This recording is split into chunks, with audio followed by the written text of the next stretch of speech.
All right. Hello and welcome back to the Avoiding Average podcast. My name is Susan Gates, your host, and today I am super excited because I have my cousin here. Her name is Nelofer Hussain, and we actually grew up like a block from each other and have been very close throughout all of our life, or our lives, I should say. And it's been interesting going on our own spiritual journeys because I think she started it a little earlier than I did, and it's just been fun chatting about that. And so I'm excited to bring her on to share some of her experiences, which have been different from mine, and just share some of the information and wisdom that she's gained throughout this process. So, Nilfer, thank you for being here. Thank you for having me.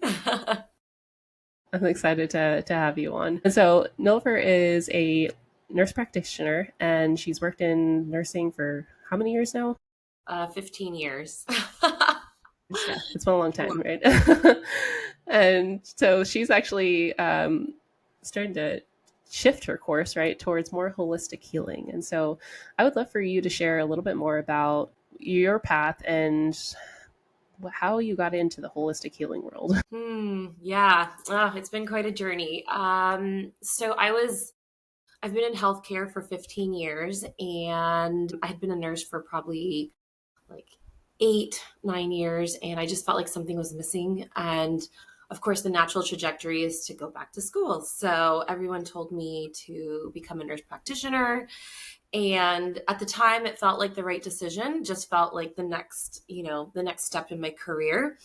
So I started school, and I'm very type A. And so I was doing really well in school, but something felt like it was missing. Something felt wrong. And I started to really struggle with severe anxiety and depression. So Western medicine was helping me with that, but um, it just didn't feel right. And I knew that, like there was this inner voice deep within me that was like, this is not right. And so I ultimately ended up having a nervous breakdown while I was in school. And instead of addressing it, my family kind of told me to like sweep it under the rug and not really look at it and just continue on. And I was so close to finishing. I was 2 semesters away from graduating, and I was the top of my class. All my professors thought I was like a superstar. And so I followed orders and finished school. And then that was around the time I knew I was having an awakening. I knew what was happening to me was a wake up call to go deeper. And so I graduated and I went on this solo spiritual trip to Bali. And then really that was the start of it. And we have another cousin who's also on the spiritual path. And she was ahead of me. And so she was a life coach at the time. And so I started working with her, and she really helped me. We started doing inner child healing and really looking at patterns. And so she was a mentor and helping me. Of course, I had put so much time and effort into school. So it felt like the natural evolution to follow that path. And so I did. But around that time, I got introduced to plant medicine because I'd been working with my cousin for about a year, and nothing was really, I felt like I had this block that I couldn't really address. And I felt the block in my heart. So when plant medicine usually calls you, and I had been called for years, but I was really scared. There's a lot of stigma, a lot of misinformation that it's dangerous, it's scary. So at the time, my cousin, who was my life coach, was like, "Oh, it's so dangerous. Don't do it. Like, I've heard bad things. People can die." So I was scared. I was like, okay, but I got to this point where I had done so much work. I had gotten off of all pharmaceuticals. I was really doing this deep spiritual work, and I just felt this inner knowing that I had to go. And so I started my medicine journey. And that was in 2020 that I started my medicine journey. I started working as a neurosurgery nurse practitioner. So I was doing two really hard things at once. But that was, part of my journey. And then I was still very new to the medicine, and I was doing it in like Costa Rica. I was doing it still very like Western. At the end of 2023, I got the strong call to start to go authentically to the roots, to go to the jungle. So my journey kind of shifted, and where I was doing, retreats here in the States or in Costa Rica, I was pushed to go to the jungle, which is very, very difficult. I'm glad I had a few years to prepare for it. And the first time I went, I got clear message to leave my job. And at that time, like I've transitioned jobs throughout the years, but I was told to like take a break because I had this like mystery illness that I couldn't figure out. And again, Western medicine was not helping me. I was getting tested for everything, and like everything was coming back negative, but I felt really sick inside. And when I went to the jungle, I got a clear message to test myself for mold, which I was like, that's so weird. Like it was so, so clear. And then I tested for mold, and I found out I had mold toxicity, and really, really bad. Like it was, the doctor I was working with at the time was like, I have no idea how, like, you're not bed bound. And I was like, nope, I'm still working. I'm still doing all the things, but it was incredibly hard. And I was depressed again because I was like wearing this mask that I can do it all. And so that was so at the beginning of 2024. Sorry, no, yeah. In 2023, I got the call to go to the jungle. I went in 2024. And then after I came back from the jungle, I started to prepare. And a few months later, I left my job, and that was a year ago. And during that time, I started working. I got a calling to work with Kambo, which is frog medicine. So I became a Kambo practitioner, and that was really helping me in my healing journey, because a lot of the things that I've been doing is to first help myself and then help other people. And it's been really beautiful. I've got to share the medicine with my family, with my friends, and yeah. And so then I took this last year off, and I went to Peru again. And this time I went back to the jungle, but I went for a longer period of time. I went for a month, and I was doing a master plant dieta, which is very different. And so I don't know if I ever mentioned ayahuasca. Did I mention ayahuasca at all? I just said medicine. You just mentioned plant medicine, Okay. yeah, Yeah. but I know that Ayahuasca. previously, like when you first started, it was ayahuasca, Okay. right? Yeah. So I've been working with ayahuasca and retreats, but it's a very different experience to work in the jungle. And when you're doing a master plant dieta, it requires a lot of discipline and dedication, because you're in the jungle, you're in isolation, you're living in this like little hut. Like essentially, it's just, a few sticks. I mean, it's literally a hut, and they call it a tombo, and you're living in this little hut, and you're in isolation, and you're fasting, and you're away from everything. You're completely off grid, and you're being asked to go deeper. You're dieting a plant to create a connection with the plant. And then through that plant, you receive teachings. And so it's not about ayahuasca. Like a lot of people, when they first hear about plant medicine, they're like, oh, I got to go to a ceremony and drink ayahuasca. And while ayahuasca is a part of it because you do drink it, it's not the main point. Your main point is to connect with your plant and to work with the plant's energy and like what the plant has to teach you. So I was called to go deeper into my path. And so that's where I was taken. Yeah, a whole new world opened up for me. And then it was really the first time I started to like have to listen and trust my intuition. A lot of things that were coming through over the last few years of just my intuition really opening up, trusting that, because I think a lot of us are taught not to trust it. Like it sounds so crazy. It's like it makes no logical sense. It's like, oh, I got spirit is telling me to do this thing. And people are like, what do you mean spirit is telling you? Yeah. And you come from a science background, I come from a science background. That sounds really crazy to a lot of people. And I had a part of my journey was kind of like, losing my marbles. So I was like, do I trust this? I don't know. But it opened up a whole new world for me.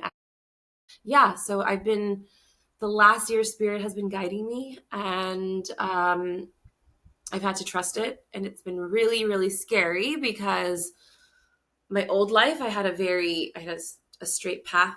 I could see all of like, you do X, Y, and Z, and then you get this outcome.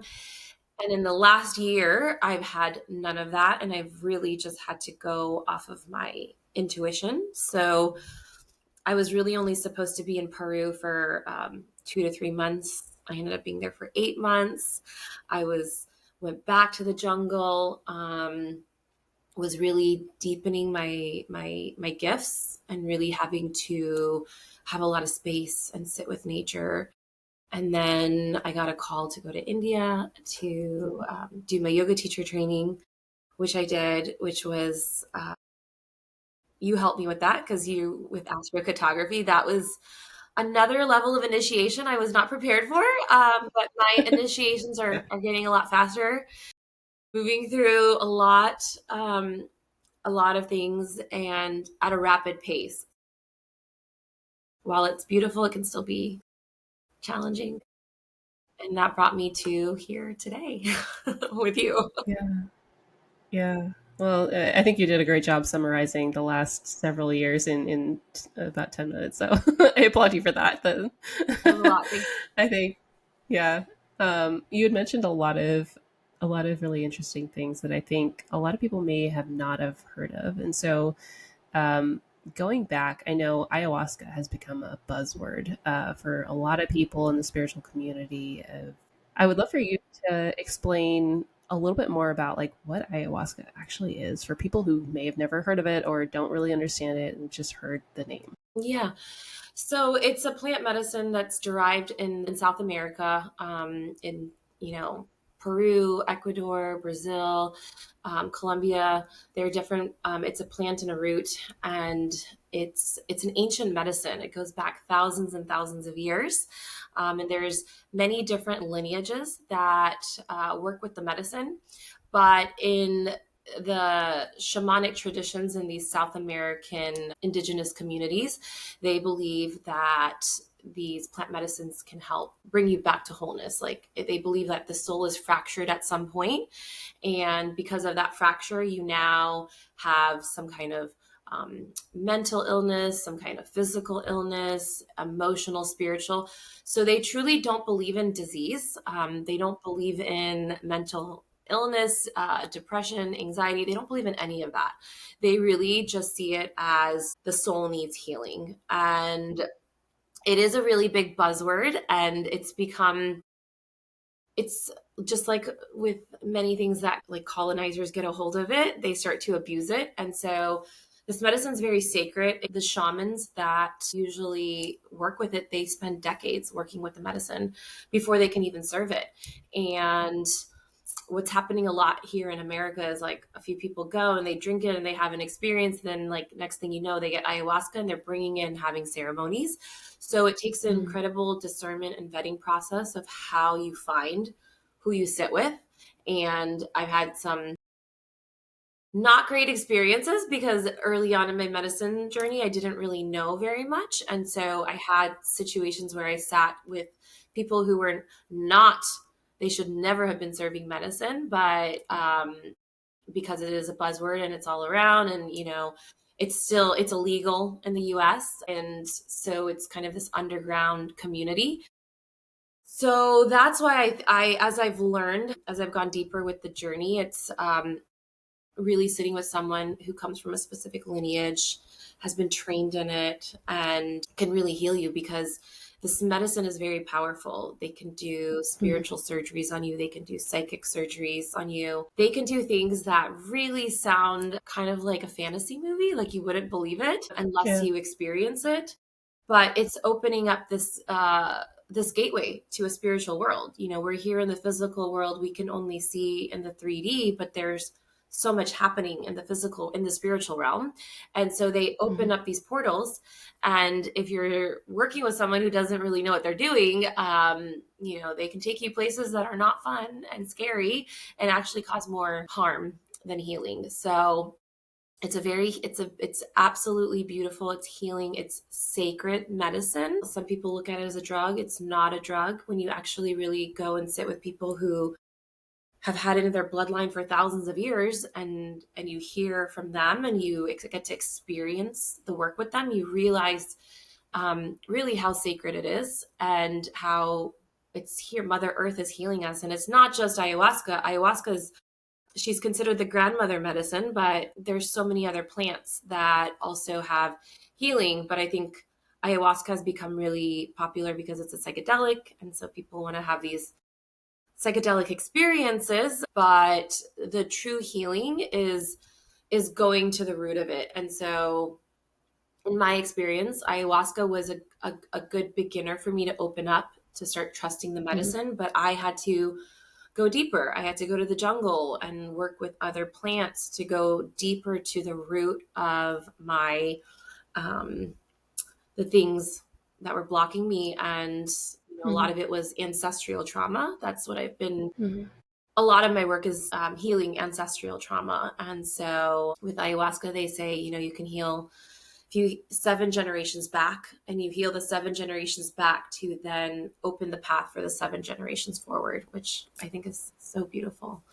So Yeah, yeah, it is.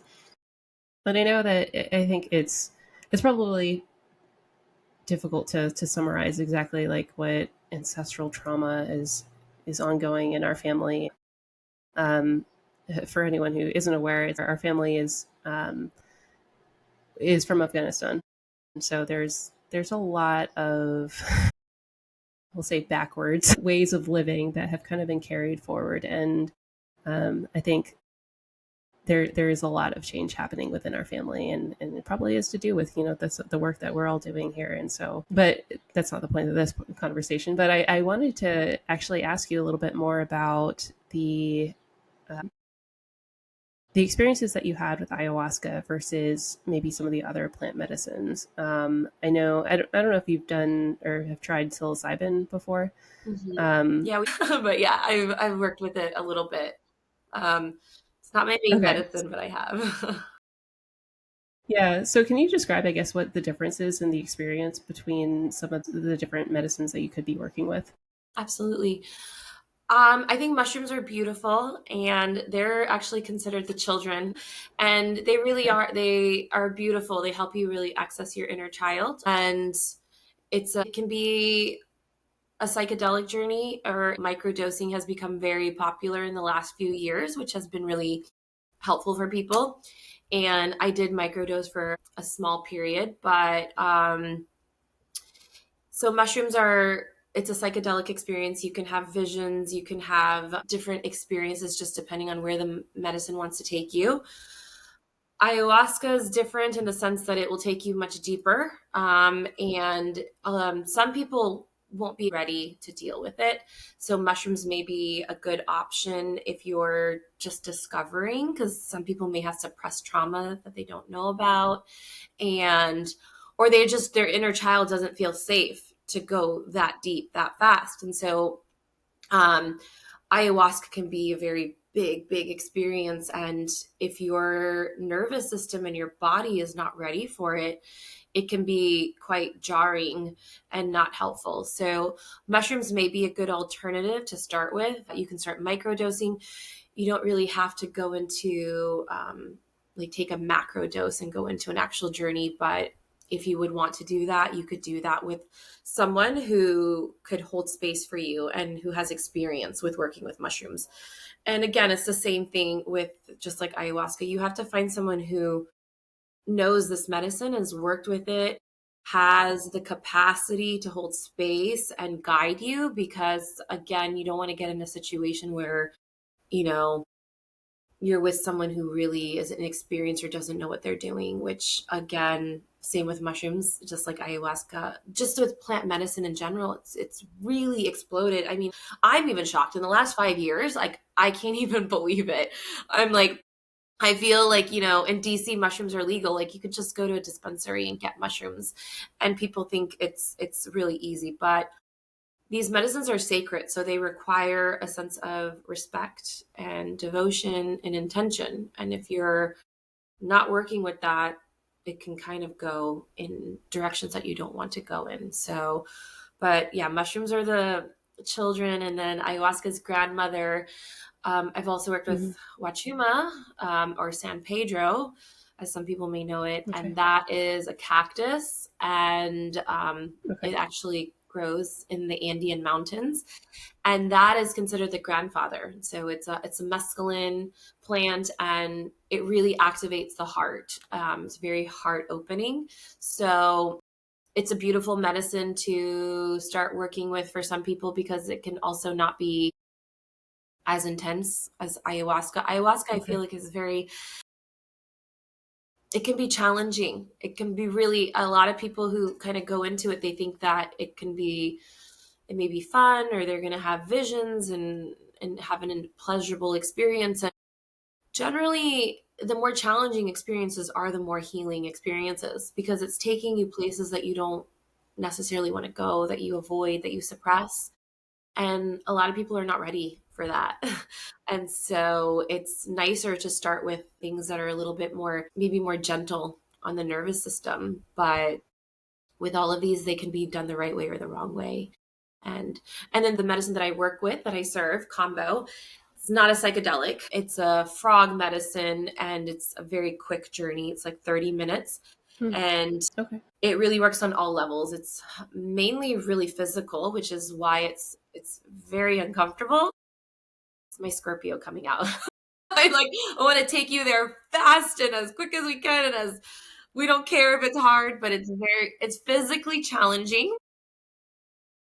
But it's physical, so it moves really fast, and your heart rate can go up really fast, and you just feel incredibly uncomfortable, and you have to purge. You have to either vomit, or purging can be many things. Vomiting is the main thing, but or going to the bathroom, or sweating and shaking. But it lasts about 20 to 30 minutes, and it works on the mental. Really works on the physical, but you're trying to release whatever spiritual, emotional, mentally is also kind of blocking you. But it's not psychedelic. You're not having visions. Um, you're just having a very physical experience. So those are the four that I've really worked with over the last, I would say, 5 years. Okay. But my main medicine is ayahuasca. I mean, it doesn't, I feel like I've worked with her in many lifetimes. Like, this is not new. I've had experiences that I went back like thousands and thousands of years. So this is very, my soul knows her. Yeah. Yeah. So it's fascinating to me because I remember when we were first kind of talking about this back years ago. I think a lot of people will be like, "Oh, you need to try this because it was so amazing and whatnot." And I'm of the belief that like you you do whatever feels right for you, right? And I know that you follow that same ideology now too, where it's like if it calls you, then it's meant for you. So when you say like when it calls to you, like what do you mean by that? Or can you describe like what that experience was like for you? Yeah. Um, it's really, really interesting. Like I told you, I felt like something was missing, pretty much my Hmm. whole life. And in 2016, when I was starting to like get ready to apply for grad school, um, I had never heard of ayahuasca, but it just like popped up. There was like some show, I think it was like Chelsea Handler, and I was watching it, and she was like, I know it's just really funny. She was doing ayahuasca, and I was like, that is so weird. And then I Googled it and I started reading about it, and I was like, I was really interested. And I was like, it was so interesting, but I couldn't understand why. And then I was absolutely terrified. I was like, I'm never going to do that. But there was like the hook was in there. And then Yeah. throughout the years, it would like come up in my field. And I would just be like, why does this keep coming up? And then after I really had my awakening, which was, I mean, really, I like an illusion was shattered. It was like, it was one of my like a very first experience, because I've had it now like thousands of times. But when that illusion shattered, I was just so conscious of my, like, conscious. Like, I didn't really know what consciousness was before, but then all of a sudden I could hear this voice in my head, like it was me talking, and I was Mhm. like, oh wow. And then it just became so obvious in my field. And it was like ayahuasca was calling me. It was like, come, come. And I was like, no, I'm like, no, I'm not ready. And then I was like, yeah, 2019, it just came up really, really strongly. And it was like, it was calling me and it was undeniable. And I had to get really, really uncomfortable in order to go, and sit with the medicine for the first time. And it was incredibly scary because I knew nobody in my life. Nobody had done it. And, I couldn't really tell people either because there was this fear and stigma around it of like, oh, ayahuasca. And I mean, in 2020, it was kind of popping up. Like I was hearing it, but it was still not like kind of, I think in spiritual communities it's a buzzword, but like to mainstream, it wasn't a buzzword. Like now it's a very mainstream, like you hear everyone talking about it. But I felt this strong pull, and it was undeniable. Like I had to go. And then my first journey, my maternal grandmother, she came. I was like really, really struggling. I would not surrender, and I was fighting it, and I was in my own version of hell. And um, I just remember I was like, I really just want to die. Like this is not what did I sign up for? And then because I said that and I finally let go, my maternal grandmother came and she was like, I called you to come. And she gave me a lot of insight. And then she was like, move the family forward. And I took that as like, oh, everyone has to drink ayahuasca. But I've matured and learned over the years. But essentially, that's how I convinced a lot of family members. Um, I mean, I convinced a good amount A lot. Yeah. Yeah. to go and drink the medicine with me. And I'm thankful that we had a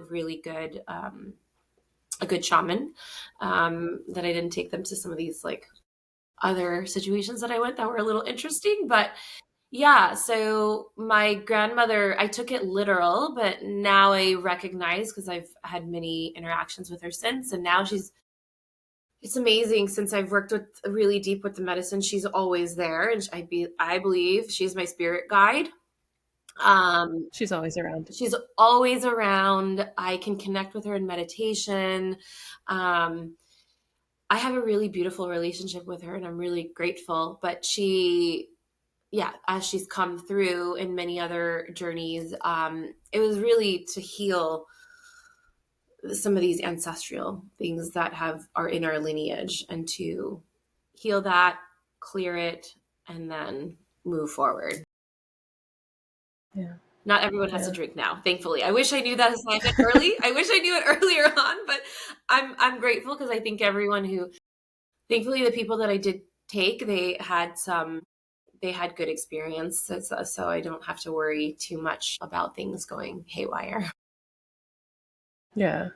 I think it's interesting just seeing your journey through all this too, and I remember connecting with you like after I had gone on my Sedona trip and we were like talking about Yeah, the experiences, yeah, which is funny because I'm like, back when we were kids we were just playing with Barbies in your basement and doing stuff like that, and now it's like we're talking about other dimensions and whatnot. yeah, exactly, um, exactly. but yeah, Times I have there was changed. something that, yeah, seriously, you brought up something interesting earlier on when you were talking about working with ayahuasca or any of the other plant medicines, and that was of like nervous system regulation. And I know some of the criticism that comes along with taking plant medicines or doing any sort of psychedelic is the influence of being ungrounded and really just kind of losing touch with reality in a sense. Yeah, Um, yeah. so could you talk a little bit more about like what you've learned in your experiences of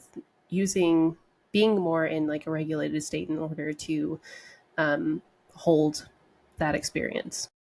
Yeah, absolutely. Well, I mean, I can answer that on a personal level because that was me.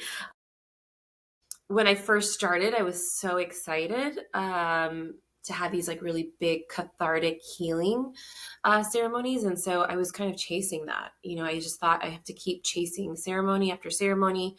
And I became really ungrounded. I was I was struggling with my I was working in neurosurgery, and everyone's like makes a joke like it's like, oh, like a brain surgeon can do, like, not everyone can do that, and that's true. Like neurosurgery is, it's like the hardest field you can go in. So I was working this very challenging field, and really starting to go really really deep within myself. And I kind of got addicted to, you can't get addicted to ayahuasca, but you can get addicted to the effects, like, the feeling of feeling, um, that you've like breaking through to a new, like you've breaking through something, and you're like, I got to keep going. And so I became very ungrounded.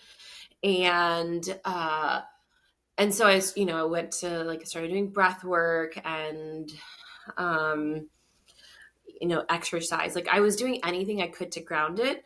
But what I was Mhm. doing was I was like kind of re-traumatizing myself. I was going through these like really, really intense traumas and then not having the capacity to hold that trauma and then try to go function the way I used to function, which is, in a people pleasing, like serving everyone, making everyone happy.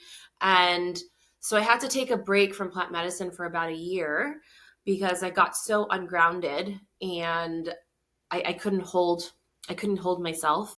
And I had to take a sabbatical from work for about 3 months to um, kind of recalibrate things because I just went too far, too fast into my trauma that I like just, it blew up in my face like PTSD. And so I took a break for a year and then did a lot of research. I talked to a lot of people before I went because I got called again. Like that's why it's like, I can't, the medicine won't let go. But I got a call in my meditation. Bobinsana, the plant that I first dieted, came through. And um, when that happened, I was not like trusting my intuition. I couldn't understand, but because I didn't want to go back to medicine, I was like, I need a break. Like, but because You're I scared. was scared because I knew I was so scared because on the other side of that, I was going to be asked to make a really, really big decision that I wasn't ready for the first few years of my journey. So, yeah, I worked on trying to get myself in a better place, and then I dieted and I got support. I had an integration coach. I really started talking to friends who were on this path and having them guide me. I was doing breath work. I was sitting in nature. I got really comfortable being bored. Like after I came back from the jungle, I mean, it may look to a lot of people like I'm doing nothing, but I am very comfortable in sitting in the grass for many hours and letting time pass and just listening, because that's another way of me recalibrating my nervous system, is just being, because everything's so fast. I think everything around us is moving so fast that you can't even pick up on the subtle cues within your body. So the last year, my whole journey has been on nervous system regulation and really calming my nervous system. So detoxing from technology, eating the right food, listening, slowing down a lot, which is what I was too afraid to do since I had my awakening in 2018. Like that's all Yeah. my body was asking for was like, stop, like just stop, like stop performing, stop, even stop healing. Like I got to this point where I was like healing too much, and it was too much for my system. So the last year has been really healing for me. Healing my inner child on a new level of my inner child feeling safe, because the biggest thing is the inner child will not, there are parts of the inner child that are hidden and shunned, and they're so far deep within the psyche, they're so scared to come out. And until you really can regulate the body and make the body feel safe, they won't present themselves. No matter how much medicine, no matter what you're doing, no matter what spiritual technique you're doing, no matter how much money you're throwing at it, it just won't Yeah. work. And so the real healing is to slow down. Yeah. Oh, that's beautiful. And Thank you. thank you for sharing that, because I think that is really important. And I think a lot of times now, with everything, all the healing and stuff that's being promoted on social media, it's like, how fast can you heal and how fast can you be your best self or whatever, right? And I think a lot of people miss out the fact that it's a lifetime's journey, right? It's You're continually going to be evolving and growing and changing, and so taking that time to really ground yourself and integrate really what it is that Integrate. you've learned or discovered, um, is super important. And so, um, yeah, thank you for sharing your experience with that. Thank you for letting me. Yeah, of course. And so I know, shifting the conversation a little bit, the so you had gone to Peru for, it was 8 months initially, right? And then you're getting ready to go again soon too, which is exciting. Yeah, gonna be Um, yes, yes. Um, I I know that we have been chatting about astrocartography, and I think you had kind of started to open up to it a little bit when you got to Peru, or like right before you went to Peru, and then India was where you were just like, oh my god. So, can you talk a little bit about like what your experiences were in both of those places, and maybe even compare to here, where you've basically grown up? yeah. Thank you. You actually helped me with that. You were the one who opened up astrocartography for me. I think you had done a reading for me right before I went to Peru for the first time, to go to the jungle. And so you showed me I had like a direct moon line that hit Pucallpa, which is like it's a city, it's a small city in Peru that you fly to go to the jungle, and it's like, how would I ever find that in this lifetime? Like that Nate, like it was just so bizarre. And so I have a line hitting it directly, and so you opened that up for me, which was really beautiful. And so, and I got to experience that. I have a moon line in Peru, which is why it tends to really supports me emotionally. But yeah, you did another reading. You gave me like a snippet of like what to kind of expect in India. And in India, I had my Chiron, Saturn, and Neptune lines, I believe And that you told Uranus, I me. think, Huh? and Uranus too. Oh, Uranus, right. And I'm going through a Uranus transit right now that's been about 7 years, which has been about my. It started when I first had my spiritual awakening. So the timelines kind of make sense. And so, yeah, I completely forgot about the Uranus in India. But yeah, India was very challenging. I was there for 3 months. I did my yoga teacher training, but India is very busy. It's kind of been the mecca for going for a spiritual awakening. And so for me, it took me very, very deep into places that I hadn't, I guess I'd accessed, but like I just didn't really spend like time, like living in it and like working through the patterns in real time and facing the discomfort constantly. It was, yeah, it was incredibly challenging. And, my Neptune line, I kept wanting to escape. I was like, I gotta leave. Like every week I was like, I'm leaving India. And, You called me several times, I think, telling me you were going to leave, I did. and it never happened. Never happened. I was traveling with a really close friend, a dear friend, and I kept telling her every week I was gonna leave. Didn't happen, but I was there to work through things that were uncomfortable. And I feel a lot better. I feel a lot better on the other side, but living through it, it was not what I expected. But I mean, I'm really glad because you kind of gave me, this is what I love about astrocartography. You gave me a blueprint. You kind of gave me what to expect. So I had the awareness, but really, we all talk about the work in the spiritual world, and people sometimes don't get that, but that's the work, is like really working through the discomfort and, being disciplined and dedicated and devoted and understanding that you are moving through these things that are uncomfortable. And it's not on your own timeline. You have no control over that. Really have no control. So it was a deeper level of surrender for me that I was not Yeah. anticipating, but I had no choice. Yeah. You just said something that was interesting, a deeper level of surrender, where, because you had just talked about, how you had to surrender in your plant medicine journeys and things like that. But the surrendering to the 3D, that what was happening around you in real time, different in a sense. Different. Very Yeah. different. Yeah, what was happening was different, but I was still very supportive, and that's the thing that's really, I guess I wanna, even if it's hard, I think we kind of get into this idea that, this, like, state of, like, "Oh, it has to flow, and it has to be smooth Hmm. sailing, and if it's hard, then it's wrong," and while it was, like, challenging, like, a lot of things were surfacing for me, in a very, like, physical, visceral way, because I was doing my yoga teacher training, so things were moving through my body. I was still very supported. Every place that I went, I would meet, like, the right person.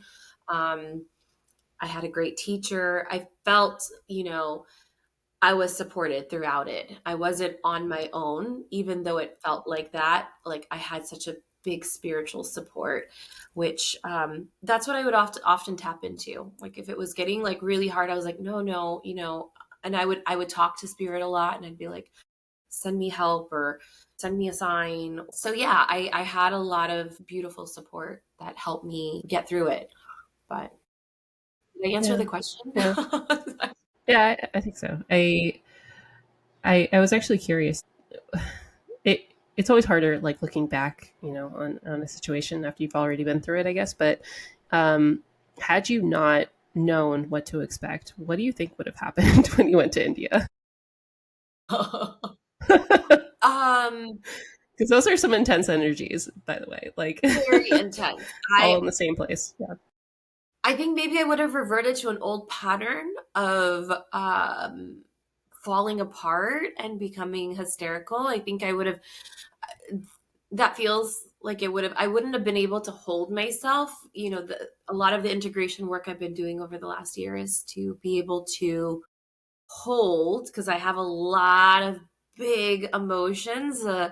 Um, the Scorpio in me comes out really big. I have a lot of Scorpio in my charts.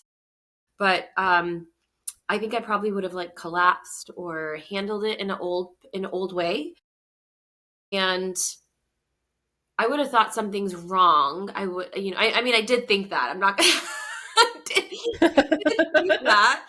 You had to be talked off the ledge a couple of times, but A it's few fine. times I was like, "This is not right," because I came from a very, like, I was, like, trying to integrate and have, like, nervous system regulation while I was in Peru for 8 months. I had a really beautiful experience in Peru. Like, it was just very supportive, very gentle. And really, by the time I left Peru, I had made new friends. I had a community. I was living in a town that I really liked. I got really comfortable there. And I enjoyed my life. And my life was full and vibrant and peaceful, like really, really peaceful. And then I didn't understand why I had to leave. It didn't make sense to me. Um, but India was necessary because it was taking me deeper into my integration. I had done the work where I got myself to a place where my nervous system felt safe, my mind, my body, my spirit felt calm. it was like, my soul was like, let's go to the next level. Oh, let's go. I didn't know. And so I it's kind of like I had to discover, as I went along. I'm grateful. I'm really, really grateful because again, it's just my capacity continues to expand, and my gifts, the Neptune line, my gifts are really coming through. Um, I used to joke that I was psychic, but I never believed it, and I always thought like, you know, we have a cousin, like, your sister, she's very psychic. And I was like, and I was like, wow, she's really psychic. Like, she's so psychic. She's way more psychic than I am. Like, so I thought there was like different You're levels. comparing yourself. Huh? Yeah. Yeah. You're comparing I'm yourself in a sense. comparing Yeah. myself. I just didn't think that I had that ability. Like, I knew my intuition could, like, I had a spidey sense, but really my psychic abilities started to go open up deeper, and I started to channel in Peru, and my channel started to open up more and get clear. And so a lot of these things that for years I never thought I just thought I couldn't do, um, were happening naturally. So, and I wasn't having to try or force it. So it was a level of like trusting, going deeper into trusting myself, and trusting my gifts. Yeah. Do you feel like you've still been able to access that being back here now? Or has it been harder? Yes and no. I have to intentionally. So for me, I really can start to channel when I'm connected to the earth. I'm connected to, Mm-hmm. so if I'm sitting in nature and I can go deep into my meditation, which was another thing that helped me. India helped me go deeper into my meditation practice. But generally, I have to like meditate and like get myself into the void, and then things will just naturally come. I'm Yeah. just open. I'm open and I'm ready Yeah. to receive. But yeah, Yeah. challenging here. I don't know. I don't know if we did my astrocartography for here, but Virginia is I challenging. haven't done it. Yeah. Yeah. It's got its own challenges. You mentioned something about, the meditation and doing that while you were in India. I know you have a very exciting story from your time in India, about when you were in Dharamshala. Can you share that? Because I thought that was so cool. Yes, I got to meet the Dalai Lama, which was really exciting. So he does a long life blessing ceremony every month, and it's open to the public. It's very gracious. It's a beautiful ceremony where they pray for many hours, and then he comes and he gives a blessing. And so I got to experience that with a friend. And so for me, I was excited. I thought that's the extent, because you can also meet him in a private audience, but you have to reach out to the team, and he's 90 years old. So over the last few years, he's had some health challenges. So I don't think they're doing it as frequently, or, a lot of people get turned away. And so my friend had tried to get in and it didn't work out. And I was leaving in a few short days. And synchronistically, we ran into this lady, and she gave us the Dalai Lama's secretary's email and told us to email that person. And she was like, yeah, you're going to get in. Just email them and tell them you're leaving in a few days. And she's like, I'm sure you'll get in.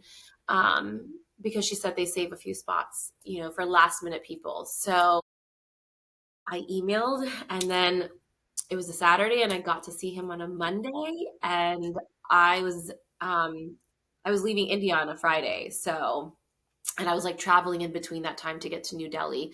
So really synchronistically I got to meet him, and it was, oh my gosh, one of the most profound experiences. It lasted about 10 seconds, but I looked him in the eyes and I was just overwhelmed with emotions. It was really beautiful. He was reflecting back to me my own essence, which I think is everyone's essence. he's just so pure and tapped in that he was reflecting back to me my essence of, pureness and wholeness. And to have that reflected back in 10 seconds, I don't know how to explain it. I feel really, really, I feel blessed to be able to have had that. And again, it synchronistically happened. I think spirit wanted it to happen. And this is like, I think you can manifest anything, because I was just like, oh, really, be so nice if it could happen. But I just let it go. I was completely detached from it because I already had an experience. So I wasn't greedy in the sense that like it has to happen, and then it happened organically. I remember when you told me that story initially, I was like, holy crap, that's amazing. Yeah.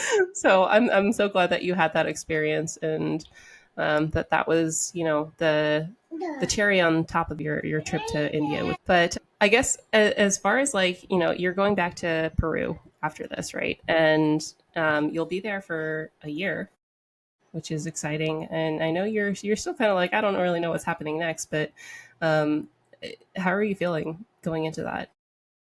I feel it feels very right, and things have just naturally worked out for me to be able to go back. So I feel like it's the right move for me. When I was there, I was connecting to the land, and I really felt at home.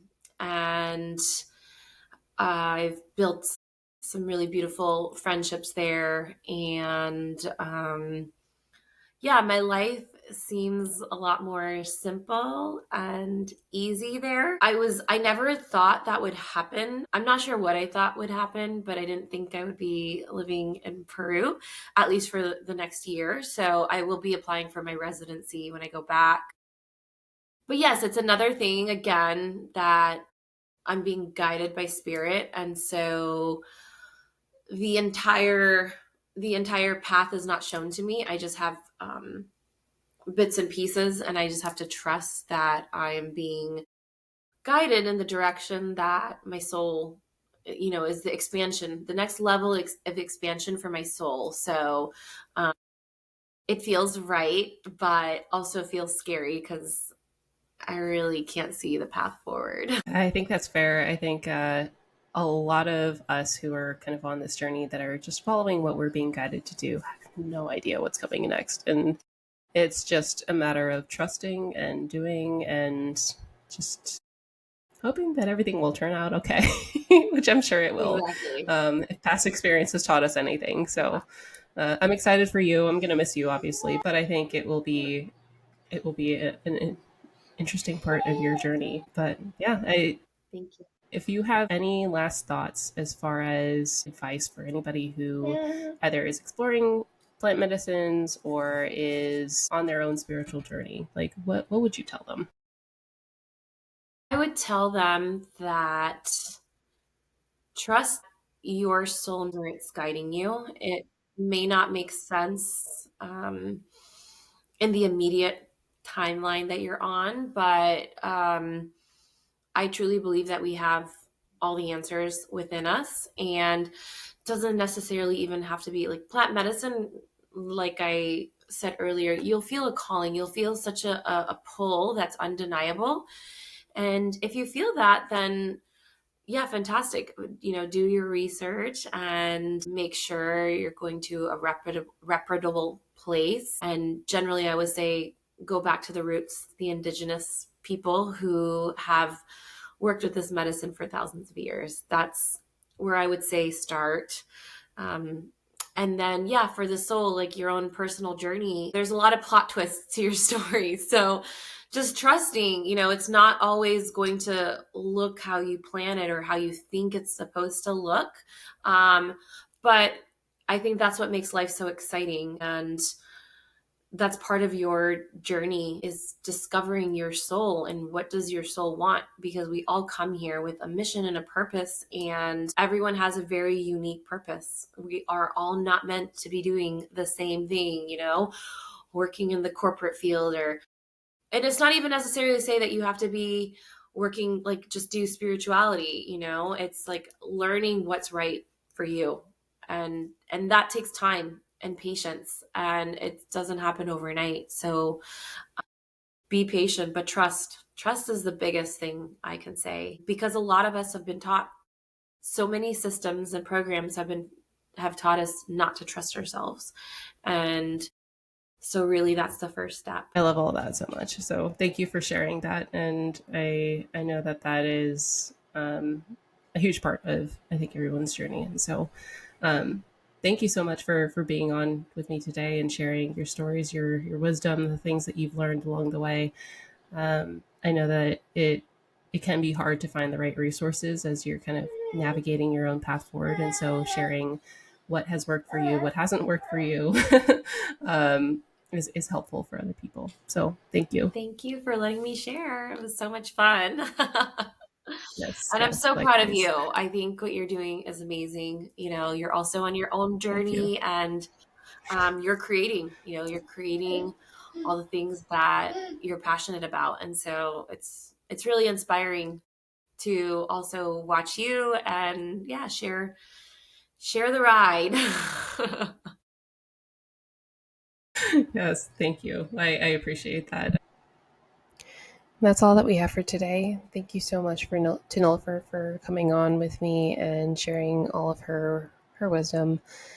If you have any questions or would love to reach out to Nilfer, I will link her Instagram in the show notes. And if you can, I would love for you to like, share, subscribe. It helps support the podcast. And yeah, thank you for being here with me today. And I look forward to sharing more.